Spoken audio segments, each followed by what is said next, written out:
ಕಾರ್ಯಕ್ರಮದಲ್ಲಿ ಭಾಗಿಯಾಗಿದ್ದಾರೆ ಮಾನ್ಯ ಶಾಸಕರು ಹುಬ್ಬಳ್ಳಿ ಧಾರವಾಡ ಕೇಂದ್ರ ಶ್ರೀ ಮಹೇಶ್ ತೆಂಗಿನಕಾಯಿ ಸರ್. ಒಂದೆರಡು ಮಾತುಗಳು ಸರ್ ಈ ಕಾರ್ಯಕ್ರಮ ಉದ್ದೇಶಿಸಿ. ಈ ವಿಶೇಷವಾಗಿರ್ತಕ್ಕಂಥ ಕಾರ್ಯಕ್ರಮದಲ್ಲಿ ಗ್ಯಾರಂಟಿ ನ್ಯೂಸು ಕಳೆದ ಒಂದು ವರ್ಷದಲ್ಲಿ ಇಡೀ ಕರ್ನಾಟಕದ ಸುಮಾರು 7 ಕೋಟಿ ಜನರ ಜನಮನವನ್ನು ಗೆದ್ದಿರ್ತಕ್ಕಂಥ ಚಾನಲ್ ಯಾವುದಾದಿದ್ರೆ ಗ್ಯಾರಂಟಿ ನ್ಯೂಸ್ ಅನ್ನುವಂಥದ್ದನ್ನು ಭಾಳ ತುಂಬ ಹರ್ಷದಿಂದ ನಾನು ಹೇಳೋಕ್ಕೆ ಇಚ್ಛೆಪಡ್ತೇನೆ. ಇವತ್ತು ಅಷ್ಟೇ ಅಲ್ಲ, ಒಂದು ನ್ಯೂಸ್ ಆಗಿ ಕೇವಲ ಸುದ್ದಿ ವಿಸ್ತರಣೆಯನ್ನು ಮಾಡುವಂಥದ್ದು ಅಷ್ಟೇ ಅಲ್ಲ, ನಿಷ್ಠುರವಾಗಿರ್ತಕ್ಕಂಥ ಅನೇಕ ಸುದ್ದಿಗಳನ್ನು ಕೂಡ ಇವತ್ತು ಕರ್ನಾಟಕದ ಜನತೆಗೆ ಕೊಡೋದ್ರಲ್ಲಿ ಭಾಳ ಪ್ರಮುಖವಾಗಿರ್ತಕ್ಕಂಥ ಪಾತ್ರವನ್ನು ವಹಿಸಿರ್ತಕ್ಕಂಥದ್ದು ಅನ್ನುವಂಥದ್ದು ಕೂಡ ಅಷ್ಟೇ ಸ್ಪಷ್ಟವಾಗಿ ಹೇಳೋಕ್ಕೆ ಇಚ್ಛೆಪಡ್ತೇನೆ.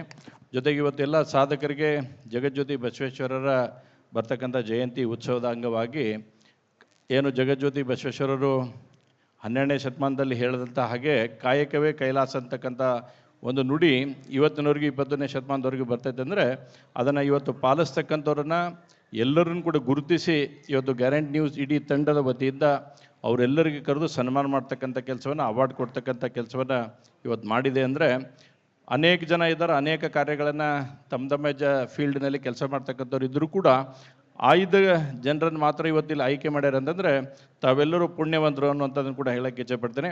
ಮತ್ತು ನಿಮಗೆ ಇವತ್ತು ಕೊಟ್ಟಿರ್ತಕ್ಕಂಥ ಸನ್ಮಾನ ಮುಂದಿನ ದಿನಮಾನಗಳಲ್ಲಿ ನಿಮ್ಮ ಸೇವೆ ಇನ್ನೂ ಸಮಾಜಕ್ಕೆ ಕೊಡಲಿ ಅಂತಕ್ಕಂಥದ್ದನ್ನು ಗುರುತಿಸಿ ಗ್ಯಾರಂಟಿ ನ್ಯೂಸ್ ವತಿಯಿಂದ ಇವತ್ತು ಕೊಡ್ತಕ್ಕಂಥದ್ದನ್ನು ಆಗಿದೆ ಅಂತಕ್ಕಂಥ ಮಾತನ್ನು ಹೇಳಿ, ಹಿರೇಗೌಡರ ಬಗ್ಗೆ ನಾವೆಲ್ಲ ನೋಡಿದ್ದೇವೆ. ಅನೇಕ ಸಂದರ್ಭದಲ್ಲಿ ಅವರ ವಾದಗಳನ್ನು ನೀವು ಟಿ ವಿಯಲ್ಲಿ ಮಾಡಿಸ್ತಕ್ಕಂಥ ಸಂದರ್ಭ ನೋಡಿದಾಗ ಕೂಡ ಖುಷಿ ಬರ್ತಕ್ಕಂಥ ಸಂಗತಿ ಆಗುತ್ತೆ. ಮತ್ತು ಭಾಳ ಕಠೋರವಾಗಿ ವಾದಮಂಡನೆ ಮಾಡ್ತಕ್ಕಂಥವ್ರಲ್ಲಿ ಅವರು ಒಬ್ಬರು ಅನ್ನೋಂಥದ್ದು ಕೂಡ ಅಷ್ಟೇ ಹೆಮ್ಮೆ ಅಂತ ಹೇಳಕ್ಕೆ ಇಚ್ಛೆಪಡ್ತೇನೆ.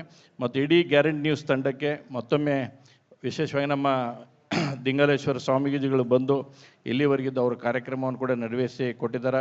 ಅವ್ರಿಗೂ ಕೂಡ ಹೃದಯಪೂರ್ವಕ ಅಭಿನಂದನೆ ಸಲ್ಲಿಸಿ, ನಮ್ಮ ಶಾಸಕ ಮಿತ್ರರಾಗಿರ್ತಕ್ಕಂಥ ಕಾಶ್ಯಪ್ನವರು ಕೂಡ ಇದ್ದಾರೆ, ನಮ್ಮ ಲಿಂಗಾಯತ ಸಮಾಜದ ಅಧ್ಯಕ್ಷರಾಗಿ ಅವ್ರ ಕೆಲಸವನ್ನು ಕೂಡ ಅವ್ರು ಮಾಡ್ತಾಯಿದ್ದಾರೆ.